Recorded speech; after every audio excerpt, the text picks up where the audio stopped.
Chapitre VI. Deuxième partie. Tous deux descendirent dans la chambre où était le blessé. Celui-ci, en voyant entrer ces deux nobles seigneurs qui venaient lui faire visite, essaya de se relever sur son lit, mais il était trop faible, et, épuisé par l'effort qu'il avait fait, il retomba presque sans connaissance. M. de la Trémouille s'approcha de lui et lui fit respirer des sels qui le rappelèrent à la vie. Alors, M. de Tréville, ne voulant pas qu'on pût l'accuser d'avoir influencé le malade, invita M. de la Trémouille à l'interroger lui-même.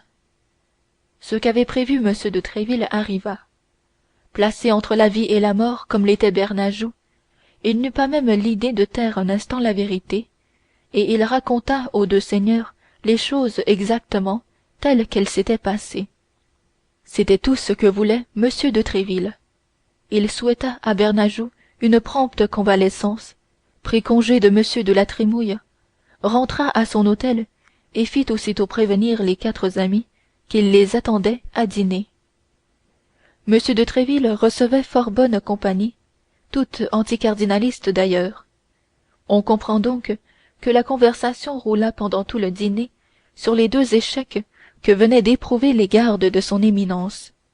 Or, comme d'Artagnan avait été le héros de ces deux journées, ce fut sur lui que tombèrent toutes les félicitations qu'Athos, Porthos et Aramis lui abandonnèrent, non seulement en bons camarades, mais en hommes qui avaient eu assez souvent leur tour pour qu'ils lui laissassent le sien.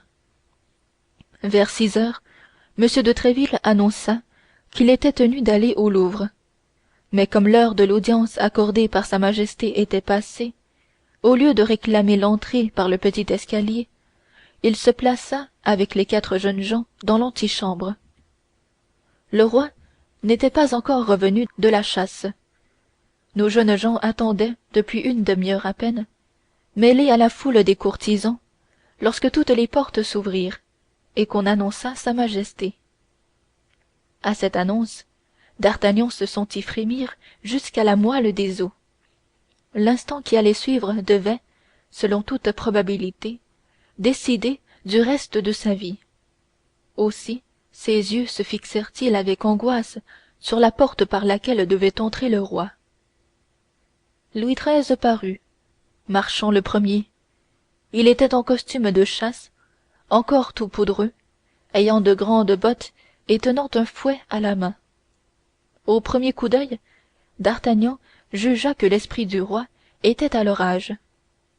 Cette disposition, toute visible qu'elle était chez sa majesté, n'empêcha pas les courtisans de se ranger sur son passage.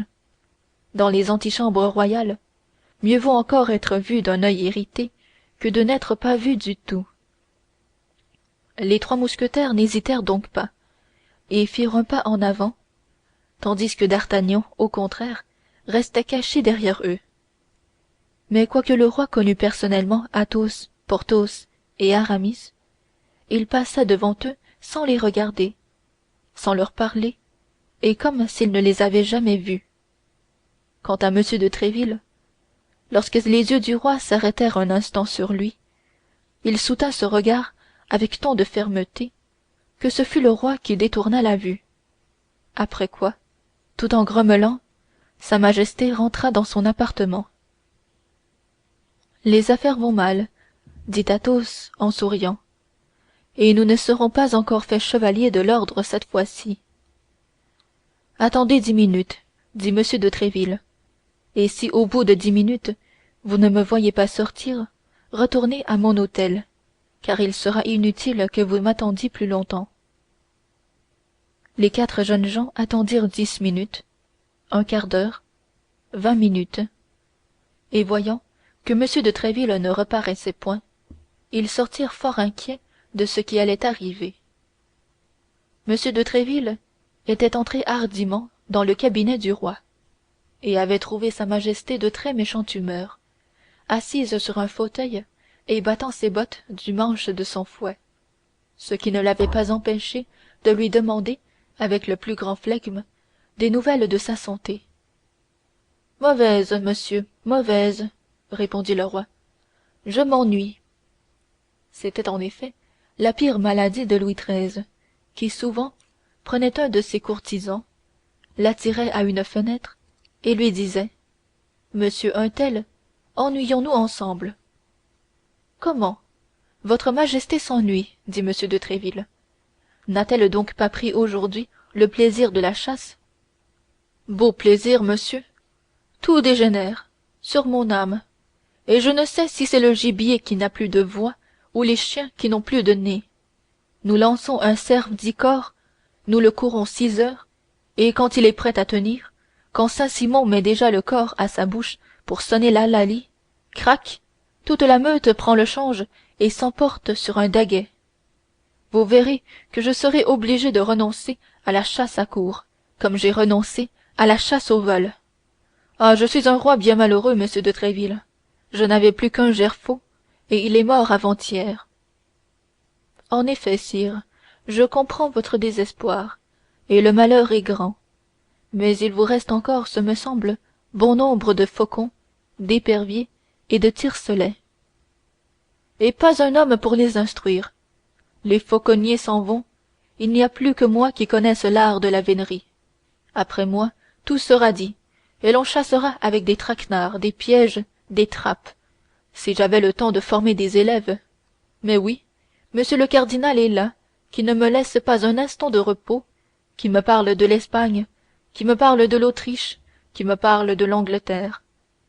Ah, à propos de monsieur le cardinal, monsieur de Tréville, je suis mécontent de vous.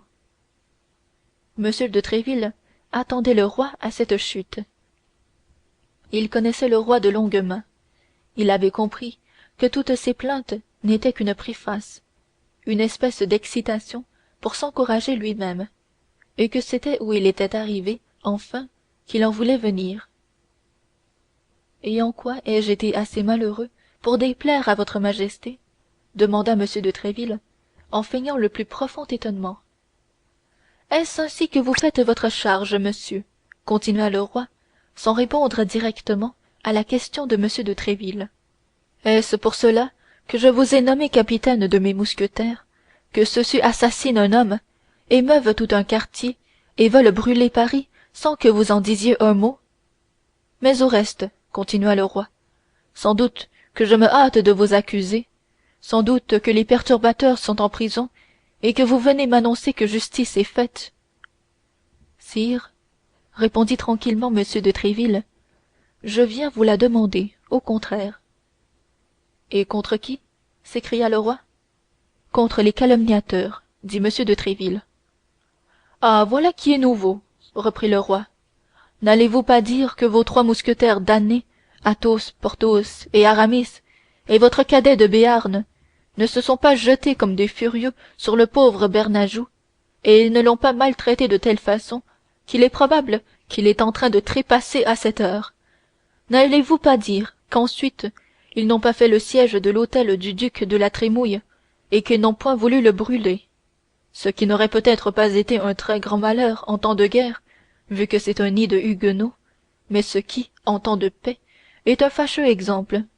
Dites, n'allez-vous pas nier tout cela? Et qui vous a fait ce beau récit, sire? Demanda tranquillement m de Tréville.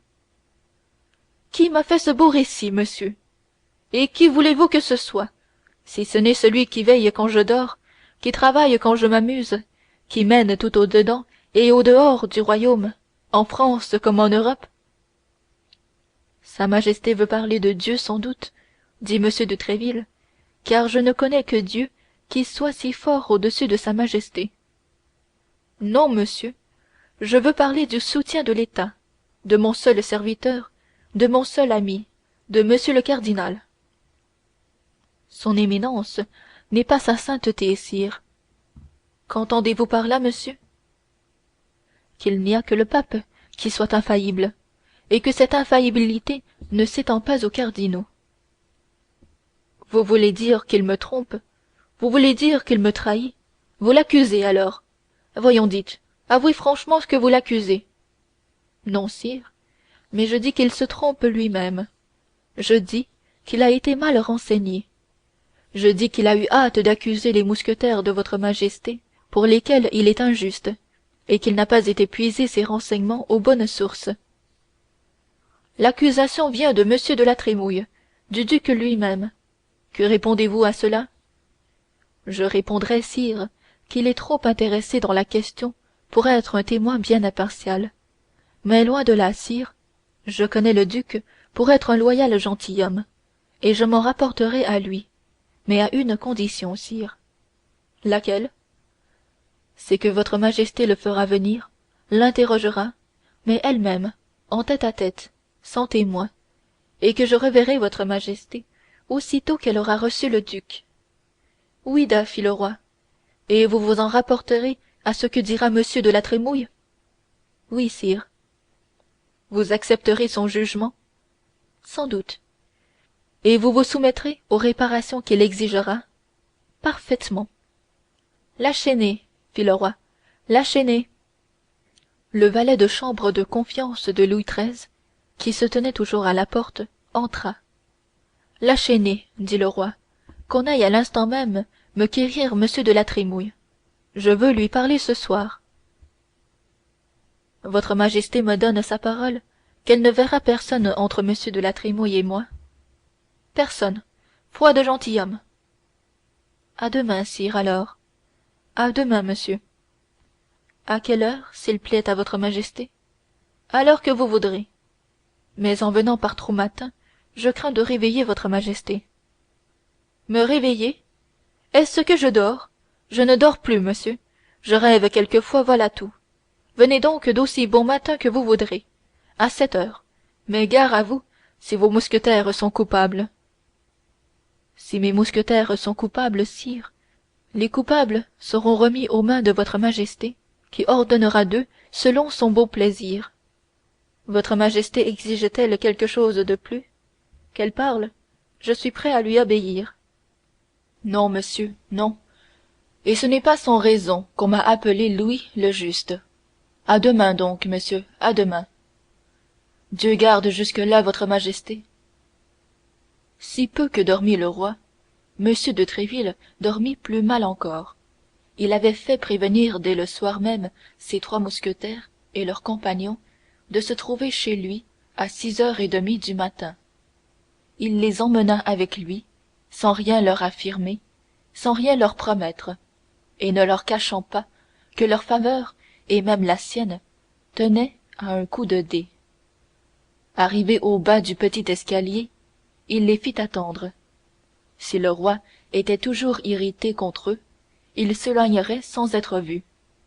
Si le roi consentait à les recevoir, il n'aurait qu'à les faire appeler.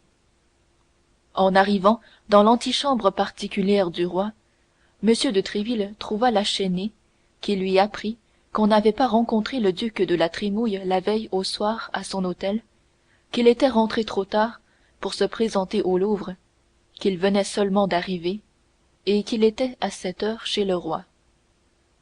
Cette circonstance plut beaucoup à m de Tréville, qui, de cette façon, fut certain qu'aucune suggestion étrangère ne se glisserait entre la déposition de m de la Trémouille et lui. En effet, 10 minutes s'étaient à peine écoulées que la porte du cabinet du roi s'ouvrit, et que m de Tréville en vit sortir le duc de la Trémouille, lequel vint à lui et lui dit: Monsieur de Tréville, sa majesté vient de m'envoyer quérir pour savoir comment les choses s'étaient passées hier matin à mon hôtel. Je lui ai dit la vérité, c'est-à-dire que la faute était à mes gens, et que j'étais prêt à vous en faire mes excuses. Puisque je vous rencontre, veuillez les recevoir et me tenir toujours pour un de vos amis. Monsieur le duc, dit m de Tréville, j'étais si plein de confiance dans votre loyauté que je n'avais pas voulu, près de sa majesté, d'autre défenseur que vous-même. Je vois que je ne m'étais pas abusé, et je vous remercie de ce qu'il y a encore en France un homme de qui on puisse dire sans se tromper ce que j'ai dit de vous. C'est bien, dit le roi, qui avait écouté tous ces compliments entre les 2 portes. Seulement dites-lui, Tréville, puisqu'il se prétend un de vos amis, que moi aussi je voudrais être un des siens, mais qu'il me néglige. Il y a tantôt 3 ans que je ne l'ai vu, et que je ne le vois que quand je l'envoie chercher. Dites-lui tout cela de ma part, car ce sont des choses qu'un roi ne peut dire lui-même. Merci, sire, merci, dit le duc, mais votre majesté croit bien que ce ne sont point ceux qu'elle voit à toute heure du jour qui lui sont les plus dévoués. Ah, vous avez entendu ce que j'ai dit. Tant mieux, monsieur le duc, tant mieux, duc, tant mieux, dit le roi, en s'avançant jusque sur la porte. Ah, c'est vous, Tréville. Où sont vos mousquetaires? Je vous avais dit avant-hier de me les amener. Pourquoi ne l'avez-vous pas fait? Ils sont en bas, sire, et avec votre congé, la chaînée va leur dire de monter. Oui, oui, qu'ils viennent tout de suite. Il va être 8 heures, et à 9 heures j'attends une visite. Allez, monsieur le duc, et revenez surtout. Entrez, Tréville. Le duc salua et sortit. Au moment où il ouvrait la porte, les 3 mousquetaires et d'Artagnan, conduits par la chaînée, apparaissaient au haut de l'escalier. Venez, mes braves, dit le roi, venez, j'ai à vous gronder. Les mousquetaires s'approchèrent en s'inclinant. D'Artagnan les suivait par derrière. Comment diable, continua le roi, à vous 4, 7 gardes de son éminence mis hors de combat en 2 jours. C'est trop, messieurs, c'est trop. À ce compte-là, son éminence serait forcé de renouveler sa compagnie dans 3 semaines, et moi, de faire appliquer les édits dans toute leur rigueur. Un par hasard, je ne dis pas, mais 7 en 2 jours, je le répète, c'est trop, c'est beaucoup trop. Aussi, sire, votre majesté voit qu'ils viennent tout contrits et tout repentants lui faire leurs excuses. Tout contrit et tout repentant. Fit le roi. Je ne me fie point à leurs faces hypocrites. Il y a surtout là-bas une figure de Gascon. Venez ici, monsieur. D'Artagnan comprit que c'était à lui que le compliment s'adressait, s'approcha, en prenant son air le plus désespéré. Eh bien, que me disiez-vous donc? Que c'était un jeune homme? C'est un enfant, monsieur de Tréville, un véritable enfant. Et c'est celui-là qui a donné ce rude coup d'épée à Jussac? Et ces 2 beaux coups d'épée à Bernajoux? Véritablement. Sans compter, dit Athos, que, s'il ne m'avait pas tiré des mains de Biscarat, je n'aurais très certainement pas l'honneur de faire en ce moment ma très humble révérence à votre majesté. Mais c'est donc un véritable démon que ce Béarnais, ventre saint gris, monsieur de Tréville, comme eût dit le roi mon père. À ce métier-là, on doit trouver force pourpoint et briser force épée. Or les Gascons sont toujours pauvres, n'est-ce pas? Sire, je dois dire qu'on n'a pas encore trouvé de mine d'or dans leurs montagnes, quoique le Seigneur leur dût bien ce miracle en récompense de la manière dont ils sont soutenus les prétentions du roi votre père. Ce qui veut dire que ce sont les Gascons qui m'ont fait roi moi-même, n'est-ce pas, Tréville, puisque je suis le fils de mon père? Eh bien, à la bonne heure, je ne dis pas non. Lâchez-les. Allez voir si, en fouillant dans toutes mes poches, vous trouverez 40 pistoles. Et si vous les trouvez, apportez-les-moi. Et maintenant, voyons, jeune homme, la main sur la conscience, comment cela s'est-il passé? D'Artagnan raconta l'aventure de la veille dans tous ses détails. Comment, n'ayant pas pu dormir de la joie qu'il éprouvait à voir sa majesté, il était arrivé chez ses amis 3 heures avant l'heure de l'audience. Comment ils étaient allés ensemble au tripot, et comment, sur la crainte qu'il avait manifestée de recevoir une balle au visage, il avait été raillé par Bernajoux, lequel avait failli payer cette raillerie de la perte de la vie, et M. de la Trémouille, qui n'y était pour rien, de la perte de son hôtel. C'est bien cela, murmura le roi. Oui, c'est ainsi que le duc m'a raconté la chose. Pauvre cardinal! 7 hommes en 2 jours, et de ses plus chers. Mais c'est assez comme cela, messieurs, entendez-vous? C'est assez. Vous avez pris votre revanche de la rue Férou, et au-delà, vous devez être satisfaits. Si votre majesté l'est, dit Tréville, nous le sommes. Oui, je le suis, ajouta le roi, en prenant une poignée d'or de la main de la chaînée, et en la mettant dans celle de D'Artagnan. Voici, dit-il, une preuve de ma satisfaction. À cette époque, les idées de fierté qui sont de mise de nos jours n'étaient point encore de mode. Un gentilhomme recevait, de la main à la main, de l'argent du roi, et n'en était pas le moins du monde humilié.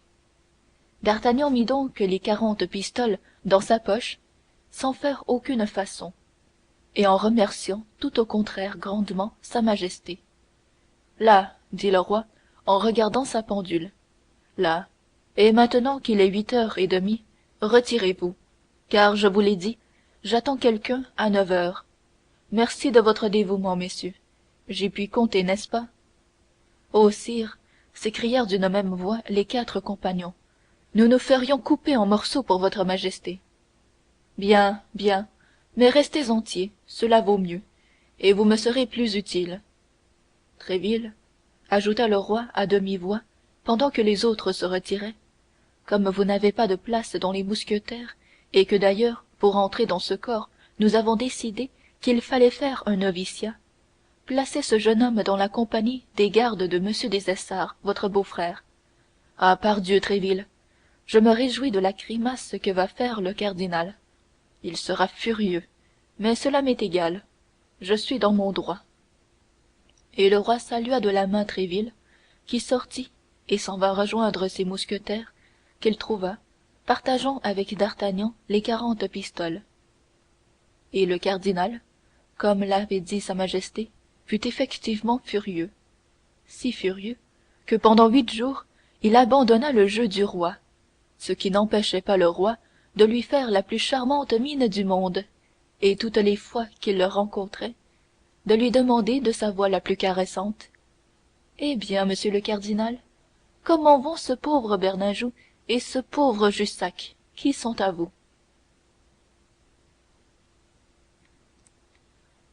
Chapitre 6.